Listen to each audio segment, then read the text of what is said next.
여보, 우리 이제 갈 곳이 없어요? 치앙마이의 어느 허름한 게스트하우스에서 영희는 눈물을 흘리며 말했다. 수십 년간 모은 퇴직금 3억 원이 단 6개월 만에 절반 이상 사라져버린 것이다. 괜찮아. 우리 다시 시작하면 돼. 철수는 아내의 어깨를 감싸며 말했지만 그의 목소리에는 절망감이 묻어났다. 제2의 인생을 꿈꾸며 떠났던 태국 치앙마이에서 이들 부부의 은퇴 자금은 어디로 사라져버린 걸까요? 모든 것을 포기하고 한국으로 돌아와야만 했던 안타까운 사연 시작합니다. 사연 시작 전에 구독과 좋아요 눌러주시면 슬픈 사연에 많은 힘이 될 거예요. 2023년 3월 서울 강남의 한 아파트에서 철수와 영희 부부는 은퇴 후의 삶에 대해 진지하게 이야기를 나누고 있었다. 여보, 우리 진짜 치앙마이로 이민 가볼까요? 영희가 조심스럽게 꺼냈다. 요즘 유튜브에서 보니까 치앙마이에서 사는 한국인들이 정말 많더라고요. 물가도 저렴하고 날씨도 좋고 골프도 저렴하더라고요. 철수는 노트북 화면을 보며 고개를 끄덕였다. 그러게 말이야. 여기서 월 300만 원으로는 빠듯하게 사는데 치앙마이에서는 100만 원으로도 여유롭게 산다고 하더라고. 부부는 몇 달 동안 치앙마이 이민에 대해 공부했다. 유튜브에서 치앙마이 한국인 커뮤니티, 태국 은퇴 이민 같은 영상들을 밤낮 없이 시청했다. 특히 치앙마이에서 월 50만 원으로 사는 법이라는 제목의 영상들은 그들의 마음을 완전히 사로잡았다. 진짜 이런 삶이 가능한 거 맞나? 철수가 의심스러워하자 영희는 댓글창을 보여줬다. 여보, 여기 댓글 봐요. 실제로 치앙마이에 사시는 분들이 인증샷까지 올렸어요. 정말 천국 같다고 하네요. 철수도 점점 확신이 서기 시작했다. 그럼 우리 정말 해볼까? 퇴직금도 있고 아이들도 다 성인이니까. 드디어 2023년 6월 부부는 치앙마이행 항공편을 예약했다. 3억 원의 퇴직금 중 2억 원을 현금으로 준비했고 나머지 1억 원은 한국의 은행에 비상금으로 남겨두기로 했다. 새 인생의 시작이네요, 여보. 영희는 설레는 마음으로 짐을 쌌다. 32년간 살았던 아파트를 정리하고 가구들을 처분하는 것이 아쉽긴 했지만 새로운 모험에 대한 기대가 더 컸다. 공항에서 마지막으로 아들과 딸에게 전화를 걸었다. 엄마, 아빠 정말 조심하세요. 뭔가 이상하면 바로 연락하시고요. 딸의 걱정 섞인 목소리가 들렸지만 철수는 자신만만했다. 걱정 마라. 아빠가 얼마나 신중한 사람인지 알잖아. 다 알아보고 가는 거야. 비행기가 이륙하는 순간 부부의 가슴은 두근거렸다. 제2의 인생이 시작되는 것이었다. 치앙마이 공항에 도착한 철수와 영희 부부는 따뜻한 날씨와 이국적인 분위기에 감탄했다. 미리 예약해둔 게스트하우스로 향하는 택시 안에서 영희는 창밖 풍경을 보며 연신 감탄사를 내뱉었다. 와, 정말 다른 세상 같아요. 첫 일주일은 정말 꿈 같았다. 태국 음식은 맛있었고 물가는 정말 저렴했다. 팟타이 한 그릇이 60바트 약 2,000원, 마사지는 200바트 약 7,000원이었다. 한국에서는 상상도 못할 가격이었다. 그런데 문제는 언어였다. 영어도 서툰 부부에게 태국어는 더욱 어려웠다.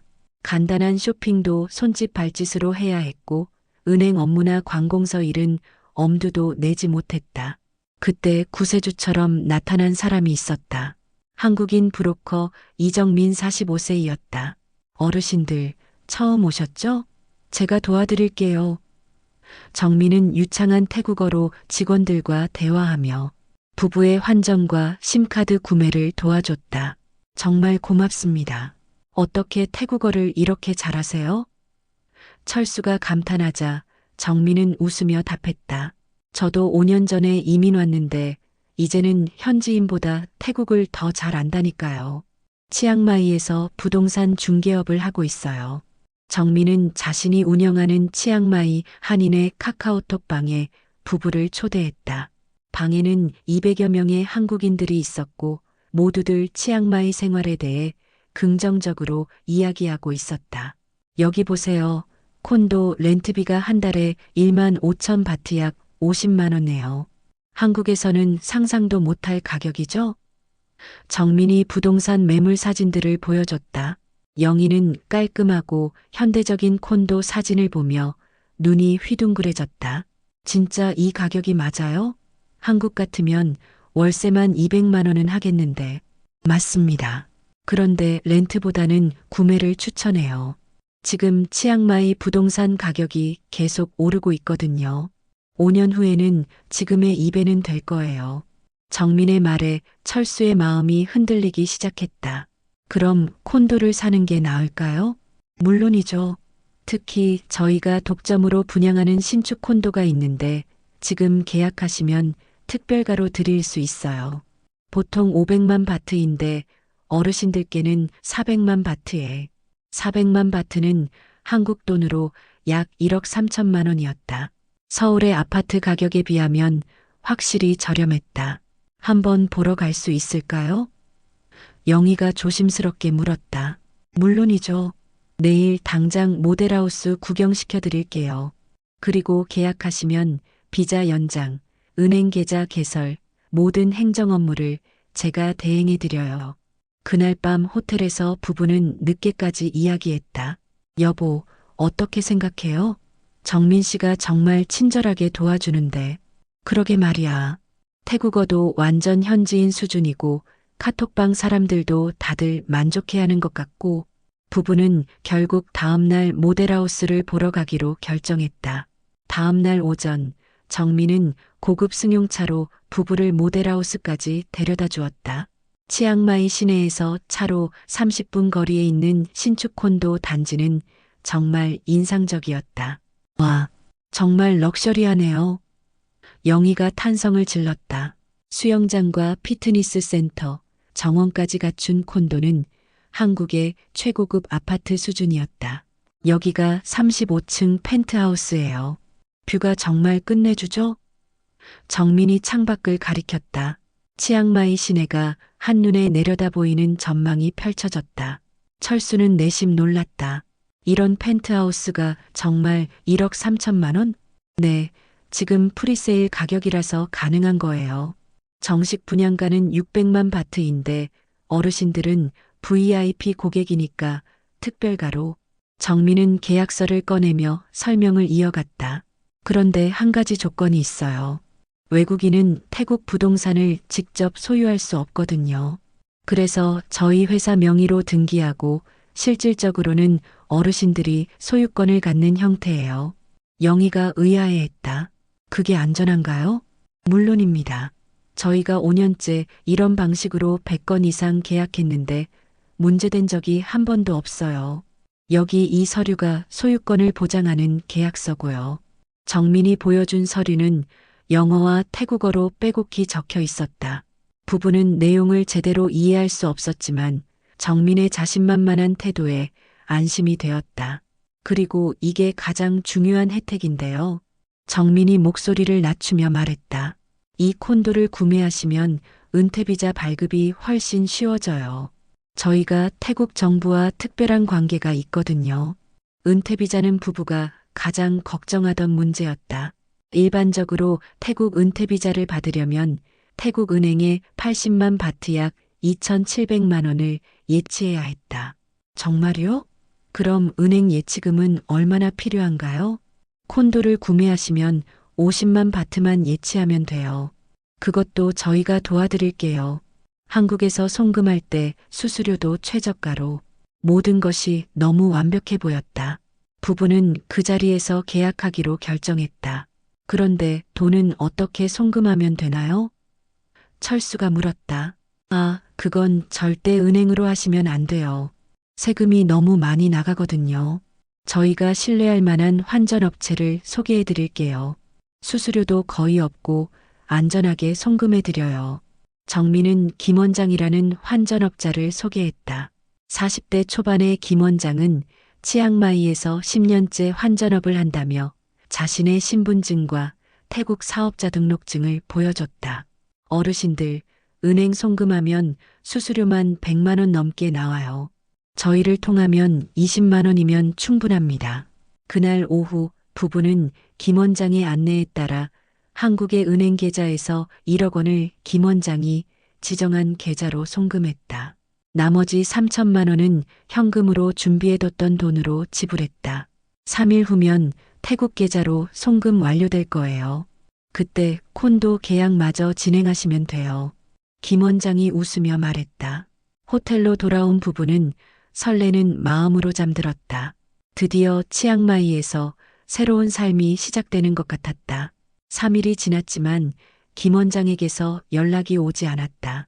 철수가 불안해하며 전화를 걸어봤지만 계속 꺼져 있었다. 여보, 뭔가 이상한 것 같아요. 영희의 목소리에 걱정이 묻어났다. 아냐, 아마 태국 은행 업무가 좀 느린가 보다. 정민 씨한테 물어보자. 철수는 애써 태연한 척했지만 속으로는 불안했다. 정민에게 연락했을 때도 이상한 일이 벌어졌다. 평소 바로 답장하던 정민이 몇 시간 뒤에야 연락이 왔다. 아, 어르신들. 죄송해요. 김 원장이 급한 일로 방콕에 가 있어요. 조금만 더 기다려주세요. 하지만 일주일이 지나도 소식이 없었다. 부부는 직접 김 원장의 환전소를 찾아가기로 했다. 정민이 알려준 주소로 찾아가 보니 그곳은 이미 비어있는 상가였다. 이게 뭔 일이야? 철수는 당황했다. 옆 상가 사장에게 물어보니 충격적인 사실을 알게 되었다. 김 원장, 그 사람 3일 전에 야반도주했어요. 여기 임대료도 3개월째 밀렸다던데. 태국인 상인이 서툰 영어로 설명했다. 부부는 급하게 정민에게 연락했다. 하지만 정민의 전화는 더 이상 연결되지 않았다. 카카오톡 치앙마이 한인의 방에서도 정민은 사라져 있었다. 이럴 수가. 영희는 주저앉았다. 부부는 경찰서에 신고하러 갔다. 하지만 태국 경찰은 언어 장벽 때문에 제대로 된 신고조차 받아주지 않았다. 영어를 할 줄 아는 경찰관을 만났지만 그는 고개를 저었다. 개인 간의 거래 분쟁은 민사소송을 해야 한다며 증거가 부족하다고 했다. 절망적인 상황에서 부부는 한국 영사관을 찾았다. 영사관 직원은 안타까워하며 도움을 주려 했지만 할 수 있는 일이 제한적이었다. 이런 사기가 요즘 정말 많아요. 특히 은퇴 이민을 노린 사기들이 급증하고 있습니다. 영사관 직원의 말에 부부는 충격을 받았다. 그럼 저희 돈은 어떻게 되는 건가요? 영희가 떨리는 목소리로 물었다. 솔직히 말씀드리면 회수하기 어려울 것 같습니다. 김 원장이라는 사람은 가명일 가능성이 높고 이미 태국을 떠났을 수도 있어요. 더 큰 충격은 콘도 계약에서 터졌다. 부부가 계약했다고 생각한 콘도는 애초에 존재하지 않는 가상의 건물이었다. 정민이 보여준 모델하우스는 다른 콘도의 분양사무소를 빌린 것이었고 계약서는 아무런 법적 효력이 없는 위조 서류였다. 정민이라는 사람도 사실은 사기꾼 조직의 일원이었던 거죠. 영사관 직원이 설명했다. 이들은 보통 팀을 이뤄서 한국인들을 노린 정교한 사기를 벌입니다. 그제서야 부부는 자신들이 완전히 속았다는 것을 깨달았다. 카카오톡방의 200명도 대부분 가짜 계정이었고 긍정적인 후기들도 모두 조작된 것이었다. 호텔방에서 부부는 말없이 앉아 있었다. 1억 3천만 원이 한순간에 사라져버린 것이다. 여보, 우리 어쩌죠? 영희의 눈에서 눈물이 흘렀다. 사기를 당한 후 부부는 절망에 빠졌지만 그래도 남은 돈으로 치앙마이에서 새로운 시작을 해보기로 했다. 한국에 남겨둔 1억 원과 현금 몇 천만 원이 전부였지만 포기할 수는 없었다. 여보, 그래도 우리 여기서 살아보자. 월세 집이라도 구해서. 철수가 영희의 손을 잡으며 말했다. 하지만 현실은 녹록지 않았다. 정민 같은 브로커 없이는 집 구하기부터가 험난했다. 태국어를 못하는 부부에게 집주인들은 냉담했고 외국인이라는 이유로 보증금을 2배로 요구하는 경우가 대부분이었다. 겨우 찾은 집은 시내에서 멀리 떨어진 낡은 아파트였다. 한 달 렌트비는 1만 2천 바트 약 40만 원이었지만 보증금으로 10만 바트 약 330만 원을 요구했다. 유튜브에서 본 것과는 전혀 달랐다. 에어컨도 없고 인터넷도 안 돼요. 영희가 한숨을 쉬었다. 집은 곰팡이 냄새가 났고 벌레들이 수시로 나타났다. 더 큰 문제는 비자였다. 관광비자로는 90일밖에 체류할 수 없었는데 은퇴비자를 받으려면 태국 은행에 80만 바트를 예치해야 했다. 하지만 외국인이 태국에서 은행 계좌를 개설하는 것도 쉽지 않았다. 죄송합니다. 태국 거주지 증명서와 워크 퍼밋이 있어야 계좌 개설이 가능합니다. 은행 직원이 차가운 목소리로 말했다. 부부는 여러 은행을 전전했지만 결과는 마찬가지였다. 일부 은행에서는 수수료와 각종 비용으로 100만 바트 약 330만 원을 요구하기도 했다.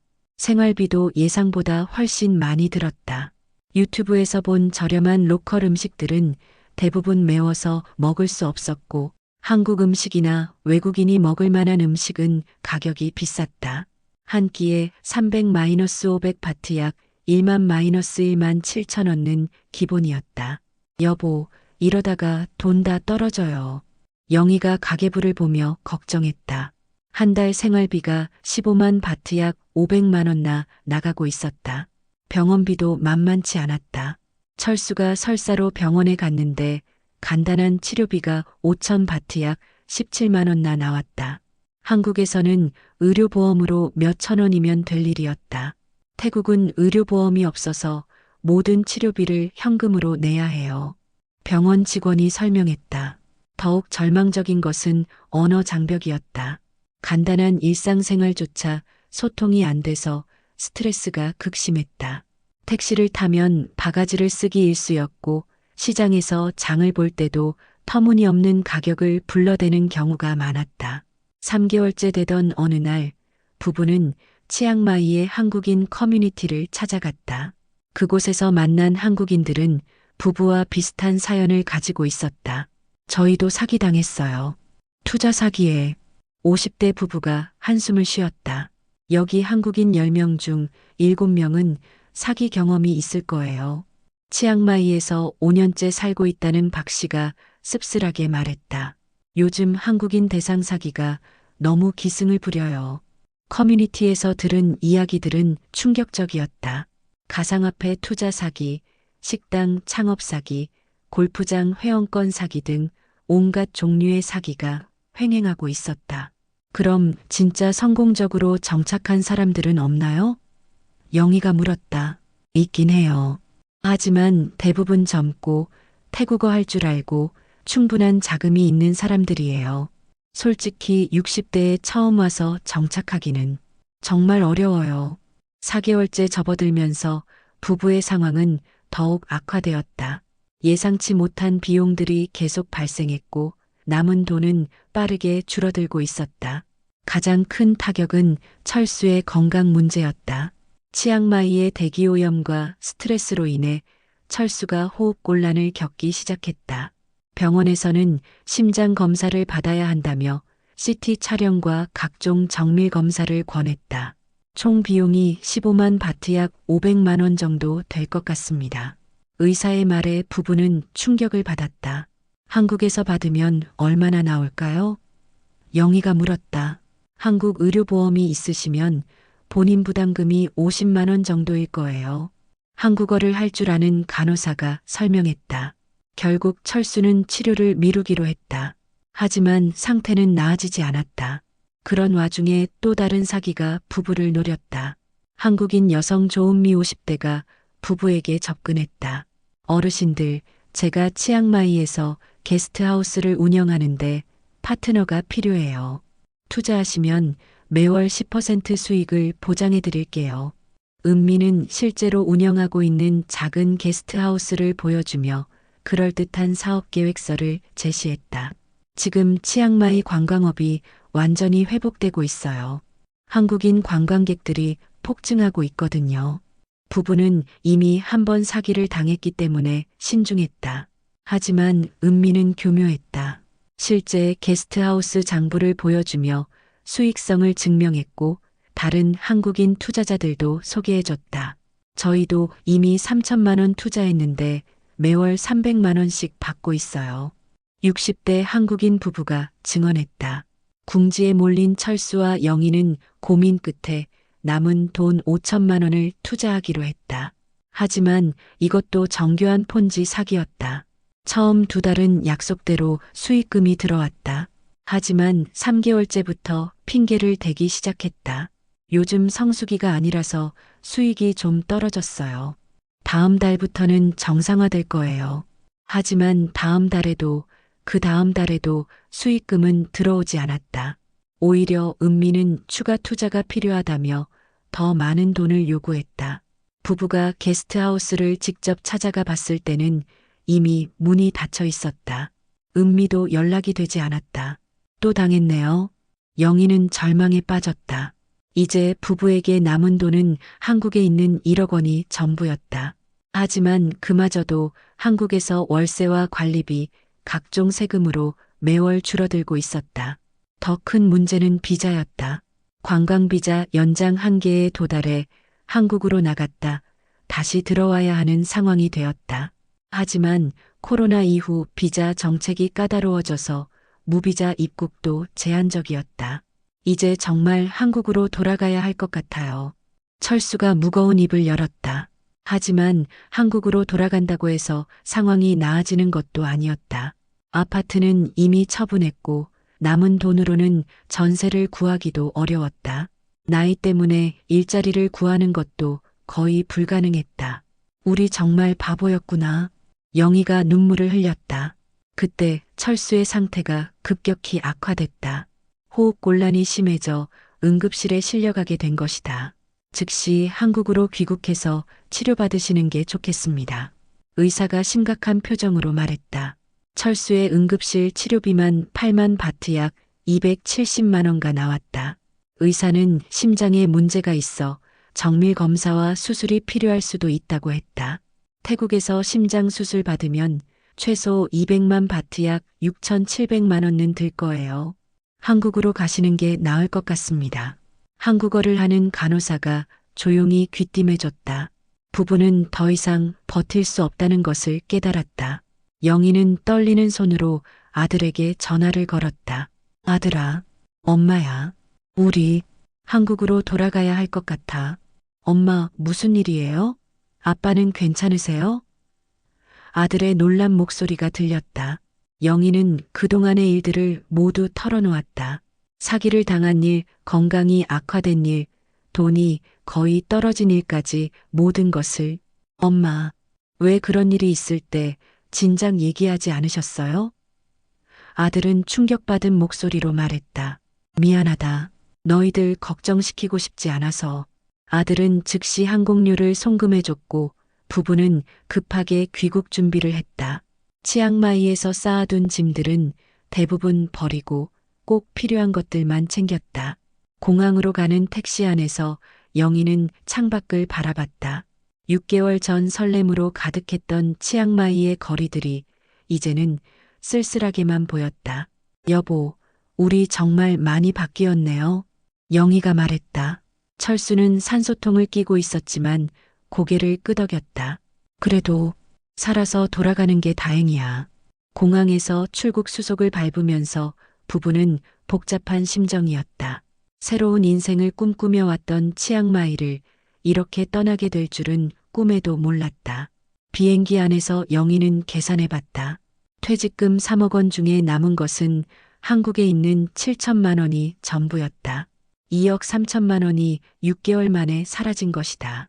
우리 이제 어떻게 살지? 영희가 중얼거렸다. 한국에 도착해서 아들이 마중 나왔을 때 부부는 6개월 전과는 완전히 다른 모습이었다.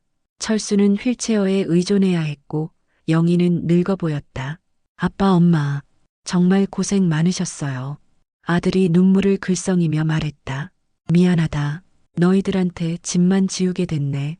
철수가 힘없는 목소리로 말했다. 아들은 부모님을 자신의 집 근처 원룸에 모셨다. 전세금은 아들이 대출을 받아 마련했다. 월세 70만 원짜리 작은 원룸이었지만 치앙마이의 곰팡이 냄새 나는 아파트보다는 훨씬 나았다. 철수는 즉시 대학병원에서 정밀 검사를 받았다. 다행히 수술까지는 필요하지 않았지만 지속적인 치료와 관리가 필요한 상태였다. 의료보험 덕분에 본인 부담금은 50만 원 정도였다. 정말 한국 의료보험이 얼마나 소중한지 이제 알겠어요. 영희가 병원비 고지서를 보며 말했다. 부부는 이제 기초생활수급자 신청을 해야 하는 처지가 되었다. 평생 성실하게 살아온 사람들이 60대에 와서 국가의 도움을 받아야 하는 상황이 된 것이다. 여보, 우리 정말 어리석었네요. 영희가 한숨을 쉬었다. 그래도 우리 무사히 돌아왔잖아. 건강만 회복하면 다시 시작할 수 있어. 철수가 아내의 손을 잡으며 위로했다. 한국으로 돌아온 지 3개월이 지났다. 철수의 건강은 조금씩 회복되고 있었지만 여전히 무리는 할 수 없는 상태였다. 부부는 정부 지원을 받으며 하루하루를 버텨나가고 있었다. 어느 날 영희는 치앙마이에서 만났던 한국인 커뮤니티 사람들과 온라인으로 연락을 취했다. 그곳에서 충격적인 소식을 들었다. 박 씨 부부도 결국 한국으로 돌아갔어요. 투자 사기 당해서 김 씨는 병원비 때문에 집까지 팔았다던데요. 요즘 한국인 대상 사기가 더 교묘해졌어요. 이제는 변호사나 회계사까지 끼어든다니까요. 영희는 자신들만 당한 게 아니라는 사실에 씁쓸함을 느꼈다. 하지만 동시에 그들이 빨리 돌아온 게 다행이라는 생각도 들었다. 여보, 우리가 더 늦게 결정했다면 정말 큰일 날 뻔했어요. 영희가 남편에게 말했다. 철수도 고개를 끄덕였다. 그러게 말이야. 건강이 더 악화되기 전에 돌아온 게 천만다행이야. 부부는 이제 소박하지만 현실적인 계획을 세웠다. 철수는 건강이 회복되면 경비 일이라도 찾아보기로 했고 영희는 동네 마트에서 파트타임으로 일하기 시작했다. 엄마, 무리하지 마세요. 제가 도와드릴게요. 아들이 걱정했지만 영희는 고개를 저었다. 아니야. 우리도 할 수 있는 만큼은 해야지. 너희들한테만 의존할 수는 없어. 월급은 많지 않았지만 부부는 만족했다. 적어도 안전하고 의료보험도 있고 언어 소통도 자유로웠다. 어느 날 영희는 동네 도서관에서 해외 이민 성공기라는 책을 보다가 씁쓸하게 웃었다. 책에는 화려한 성공 사례들만 가득했다. 실패 사례나 주의사항은 거의 없었다. 이런 책들이 사람들을 현혹시키는 거구나. 영희는 중얼거렸다. 그날 저녁 부부는 진솔한 대화를 나눴다. 여보, 우리 후회하나요? 영희가 물었다. 철수는 잠시 생각한 후 답했다. 후회는 있지. 하지만 그래도 배운 게 많아. 우리가 얼마나 준비 없이 섣불리 행동했는지도 알게 됐고, 그러게요. 유튜브나 인터넷 정보만 믿고 너무 성급했던 것 같아요. 앞으로는 이런 일 없을 거야. 우리 나이에는 안전이 최우선이야. 며칠 후 영희는 동네 복지관에서 해외 이민 관련 사기 예방 교육에 참석했다. 그곳에서 자신들과 비슷한 경험을 한 사람들을 많이 만났다. 저희도 필리핀에서 똑같은 일 당했어요. 베트남 투자 사기였는데 정말 교묘하더라고요. 영희는 용기를 내어 자신들의 경험을 나눴다. 사람들은 공감하며 들어주었고 영희는 이런 일들이 널리 알려져야 한다고 생각했다. 그 후 영희는 블로그를 시작했다. 60대 부부의 치앙마이 이민 실패기라는 제목으로 자신들의 경험을 솔직하게 써내려갔다. 처음에는 부끄러웠지만 같은 실수를 하는 사람들이 줄어들기를 바라는 마음이었다. 블로그는 예상보다 많은 반응을 얻었다. 댓글에는 고마움을 표하는 사람들이 많았다. 덕분에 사기를 피할 수 있었어요. 정말 감사합니다. 용기 내어 써주셔서 고마워요. 저희도 비슷한 상황에서 다시 생각하게 됐습니다. 이제 부부는 작은 원룸에서 소박하게 살고 있지만 마음은 편안했다. 건강도 조금씩 회복되고 있고 아이들과의 관계도 더 가까워졌다. 여보, 우리 그래도 행복하죠? 영희가 웃으며 말했다. 그럼, 이게 진짜 우리 삶이야. 화려하지는 않지만 진짜 백이지. 저녁 식탁에서 부부는 간단한 김치찌개를 먹으며 이야기꽃을 피웠다. 치앙마이에서 비싼 음식을 먹으며 불안해했던 때보다 훨씬 행복했다. 창밖으로는 익숙한 한국의 풍경이 보였다. 그 풍경이 이제는 그 어떤 이국적인 경치보다 아름답게 느껴졌다. 이렇게 철수와 영희 부부의 치앙마이 이민 실패기를 들어보셨습니다. 꿈을 향한 도전 자체는 아름다웠지만 결과는 참으로 안타까웠죠. 철수와 영희 부부는 평범한 60대 은퇴자들이었습니다. 성실하게 살아왔지만 충분한 준비 없이 해외 이민이라는 큰 모험을 감행했다가 큰 상처를 입었죠. 하지만 결국 현실을 받아들이고 새로운 출발을 하는 용기를 보여주었습니다. 이 사연에서 우리가 얻을 수 있는 교훈은 크게 세 가지입니다. 첫째, 인터넷 정보만으로 중요한 인생 결정을 내리면 안 된다는 것입니다. 유튜브나 블로그의 화려한 성공담들은 대부분 일부분만 보여주는 경우가 많습니다. 실제 현지 생활의 어려움이나 숨겨진 비용들은 잘 드러나지 않죠. 둘째, 나이와 상황을 고려한 현실적인 계획이 필요합니다. 60대의 언어도 모르는 외국에서 새 삶을 시작한다는 것은 생각보다 훨씬 힘든 일입니다. 젊을 때와는 다른 접근이 필요하죠. 셋째, 사기꾼들은 우리의 욕망과 불안을 정확히 노린다는 것입니다. 특히 은퇴 후 불안한 심리 상태를 이용해 교묘하게 접근하죠.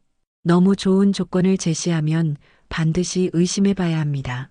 해외 이민이나 투자는 충분한 사전 조사와 전문가 상담, 그리고 현지 체험을 통해 신중하게 결정해야 합니다. 특히 노후 자금과 같은 소중한 돈은 더욱 신중하게 관리해야 하죠. 여러분도 인생의 중요한 결정을 내리실 때는 철수와 영희 부부의 사연을 기억해 주세요.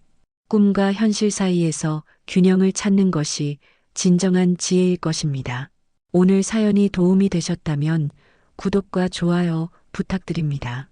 여러분의 소중한 인생에 작은 도움이 되고 싶습니다. 다음에도 더 좋은 사연으로 찾아뵙겠습니다. 감사합니다.